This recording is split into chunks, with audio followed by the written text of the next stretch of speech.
Le débat sur la double nationalité, voilà un débat qui prend de l'ampleur aujourd'hui au sein de la classe politique et notamment certains qui se positionnent aujourd'hui, et Marine Le Pen en particulier, qui ne veut plus de cette double nationalité. Oui, Marine Le Pen qui a adressé cette semaine, c'était mercredi, une lettre à tous les députés afin de leur demander d'abroger la double nationalité, car selon elle, eh bien, et elle cite les révolutions qui ont secoué le monde arabe, ça pose problème d'appartenance à un pays, la double nationalité, l'acceptation d'une communauté de destin, et ça mine, je la cite, les fondements de l'action de l'État.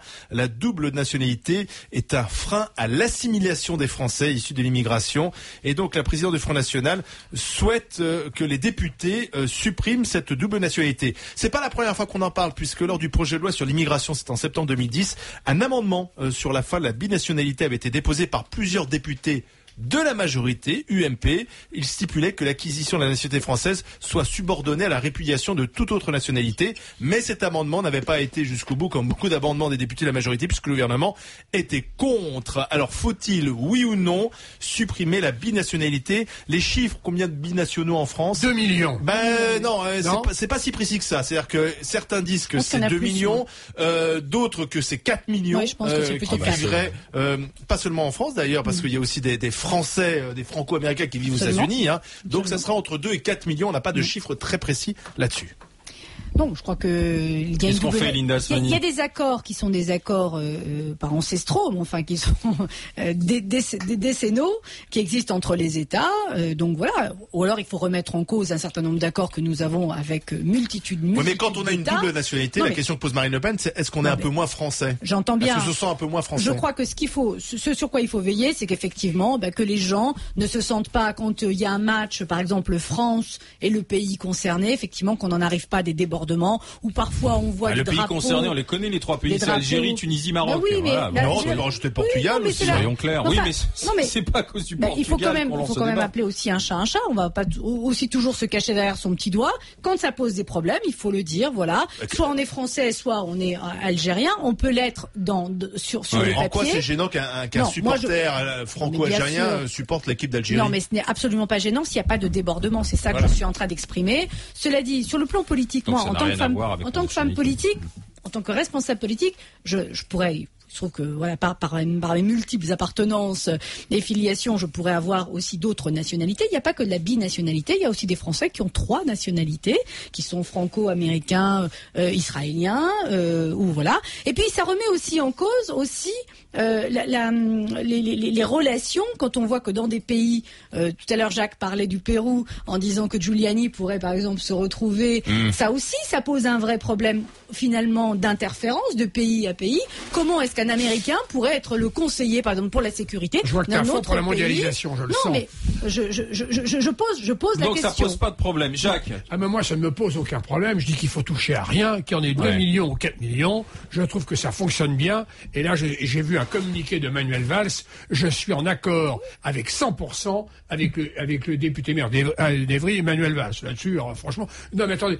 Là, qui est naturalisé d'ailleurs, Manuel Valls. Exactement. Je suis très content que Marine Le Pen baisse. Et je crois qu'elle va continuer à baisser. Ça fait un flop, elle n'a rien à dire, c'est clair et net. Pour moi, c'est vraiment un faux problème. Claire?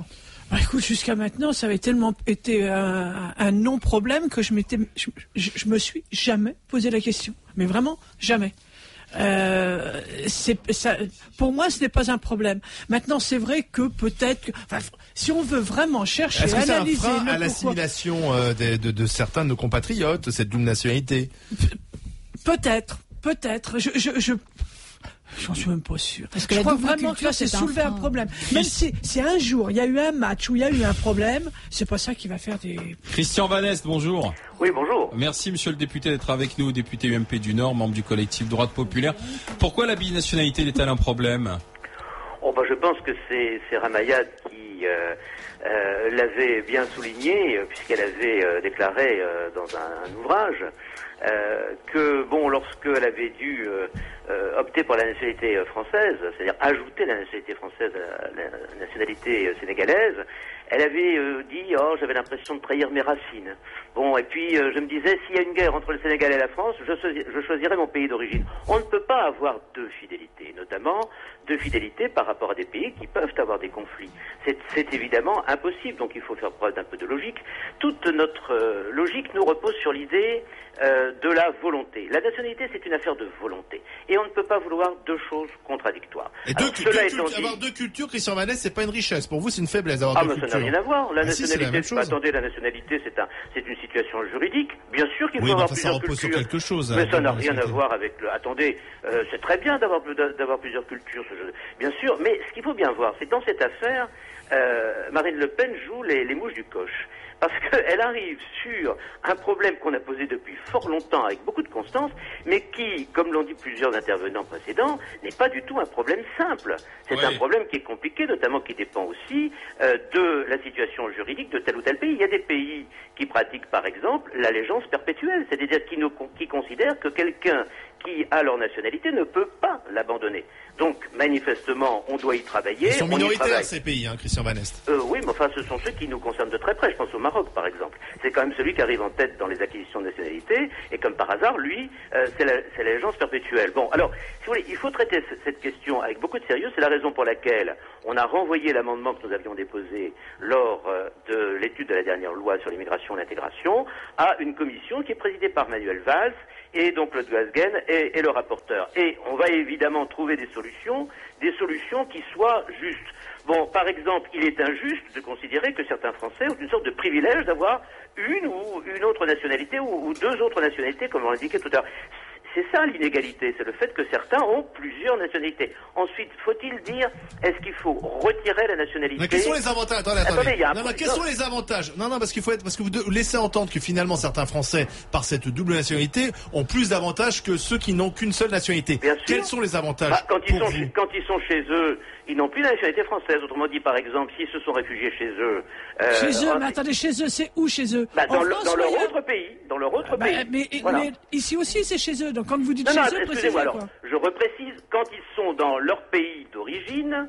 Voilà, ouais. et qu'ils ne peuvent pas abandonner la nationalité, ils ont donc la nationalité d'origine, et donc, par exemple, s'ils sont poursuivis, s'il n'y a pas de traité d'extradition avec ce pays, ils bénéficient de l'avantage. C'est des cas extrêmes. Il suffit qu'il y ait un cas pour qu'on se pose le problème. Pour supprimer pour tout le monde. Excusez-moi, mais il faut quand même aussi être un peu logique. Monsieur le député, bonjour, Linda Asmani, conseillère Paris. Je peux terminer peut-être? Non, mais d'accord, mais enfin quand même. Non, mais attendez, si on m'interroge, j'aimerais bien aller jusqu'au bout de mes idées. Allez-y, ça. Quels sont les autres avantages? Alors, si vous voulez, il y a aussi des inconvénients. Bon. Et ces inconvénients, par exemple, c'est ceux devant lesquels on s'est retrouvé lors du passage de la loi. C'est l'inconvénient qu'a très bien souligné Malika Sorel-Sutter, qui disait oui, vous ne pouvez pas à la fois vouloir la déchéance de la nationalité et en même temps refuser la double nationalité. Pourquoi? Parce que vous le savez, on ne peut pas retirer la nationalité à quelqu'un qui n'en a pas une autre. Ça en fait un apatride. Mais d'ailleurs, c'est pour ça que ça a été retoqué. Et c'est retoqué la déchéance grâce aux centristes. Je peux terminer, j'en ai encore pour une phrase. Mais vous parlez tout seul, c'est l'avantage. Vous permettez, je termine là? Allez-y, monsieur Vanneste. Voilà, donc, si vous voulez, c'est ce qui fait que nous-mêmes, nous avons été les premiers à dire, ok, il faut vraiment approfondir le sujet, c'est un problème extrêmement compliqué. Et actuellement, avec Claude Goasguen, on travaille sur l'idée que... Vous permettez? Emmanuel Valls, qui co-préside, vous l'avez rappelé d'ailleurs, la mission d'information. Je l'ai dit, mais je vous dis aussi quelles sont les propositions du rapporteur. C'est le rapporteur qui fait des propositions. C'est donc Claude Goasguen. Et dans le fond, l'idée, c'est de dire, bon, est-ce qu'il ne faut pas davantage séparer la nationalité et la citoyenneté? On peut très bien imaginer que des gens aient effectivement une double nationalité, mais par exemple, à une condition, c'est d'opter clairement pour une citoyenneté, c'est-à-dire de dire, c'est le cas de mon épouse d'ailleurs, qui est à la fois italienne et française, mais qui ne vote jamais en Italie, même si le consulat lui envoie des papiers. Elle considère qu'elle est citoyenne française et elle ne vote pas en France. Vous êtes un couple d'Européens, c'est merveilleux. Je vous signale que constitutionnellement, ça existe par exemple en Australie. moi, c'est une idée qui m'irait assez bien. Mais votre épouse serait d'accord pour renoncer à sa citoyenneté italienne? Ah oui, bien sûr, oui. Mais alors qu'est-ce que vous faites, monsieur le député? Tout en restant culturellement très italienne, d'ailleurs. Je ne parle pas je ne parle pas des étrangers non communautaires, mais pour ce qui concerne les étrangers communautaires, où il y a des accords entre les pays pour les votes aux élections locales. Oui, mais alors qu'est-ce que vous faites de ça? Non, mais moi, je pense que, justement, vous avez tout à fait raison. Il ne doit pas y avoir de citoyens de seconde zone. Soit on est électeur pour toutes les élections, soit on n'est pas électeur. Et moi, je considère que c'est cette espèce de citoyenneté de seconde zone qui vous donne le droit à élire vos représentants municipaux, généraux, mais pas les députés de la nation ou les sénateurs et les présidents. En réalité, c'est vraiment tout ça est vraiment un faux débat. Et puis, ce que je voudrais dire, pas du tout un faux débat dans la mesure où les choix nationaux peuvent être parfaitement très différents. Regardez ce qui se passe entre l'Allemagne et la France actuellement sur le nucléaire. Manifestement, les deux pays n'ont pas du tout la même politique. Si vous êtes citoyen des deux pays, vous avez la possibilité de voter dans les deux cas. C'est complètement absurde. Mais personne ne le fait. D'abord, il y a très peu de gens qui le font pour les élections sénatoriales, par exemple, en France, puisque nous arrivons aux élections sénatoriales dans 3 mois.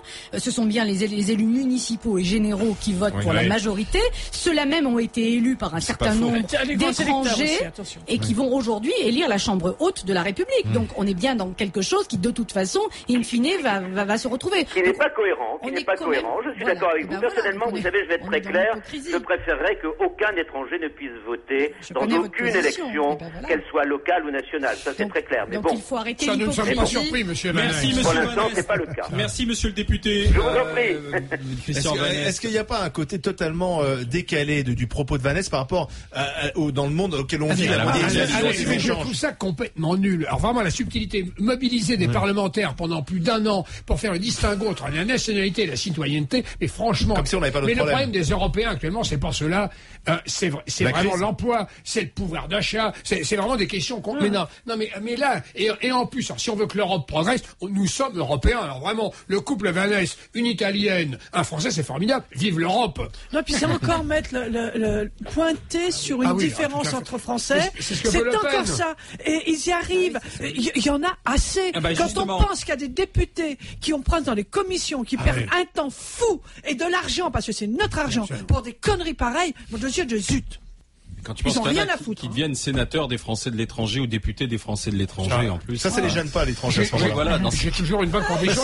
C'est même en parler. C'est vrai. Mais oui, c'est fou. J'ai une conviction de la suppression du Sénat. Je persiste. Alors, tu vois, quand sénateur Maillot. Peut-être un peu moins de députés aussi. Ce matin, j'avais pas vu la différence entre Français. Mais ça se fera, ça va être long. Il pointe un sujet qui n'est absolument pas le nôtre. On se lève pas le matin en se disant, tiens, est-ce que ma voisine ou mon voisin... Comme ça, on parle pas des vrais problèmes économiques des Français, du chômage et des gens qui vivent dans la précarité. Qui a envie de se payer un GG?